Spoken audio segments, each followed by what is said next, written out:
fa piano, piccolo nel corpo, quindi twist verso sinistra e twist verso destra.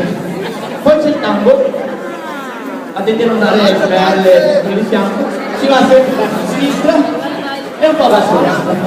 Poi quello che ballavano gli sfigati, un po' di classica. Allora, per le donne, le ragazze seguono le nostre mitiche ragazze, per i maschi fanno un po' più. Allora, per la classica mani sopra, ok? Si fa il giretto. Allora, per le donne fanno un pochino, per i maschietti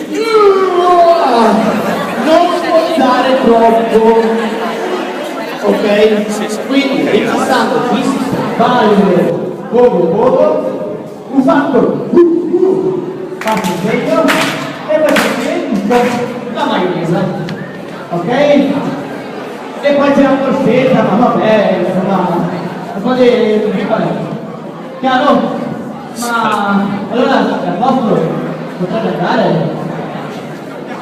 Allora io dico che questo era proprio il modo migliore che potevate trovare. Anche loro li ho visti molto attenti e credo che poi lo faranno benissimo. Allora, però adesso ho bisogno, oltre di preparare questo ballo, ho bisogno di radunare tutti gli artisti della nostra corte. Ok? Per esempio, che do il benvenuto a Sua Maestà, anzi scusate, mi ginocchiamoci tutti perché è un momento solenne.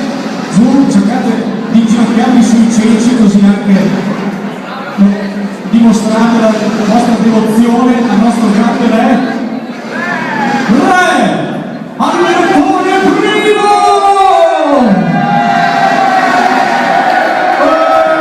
Albertone, Albertone, Albertone, Albertone! Musica a fiato le trombe, alzate i volumi! Magari alzate i volumi! Eccolo qui! Dov'è questo re? Albertone! Re Albertone! Ci scusi se non abbiamo mancato di rispetto! Eccolo! Salve re! Siamo suoi umili servitori! Benvenuto, grande re! Complimenti per il trono, Grazie di essere venuto. Se potete cazzarvi tranquilli, no? Adesso tutto il resto del castampo passerete ginocchiati.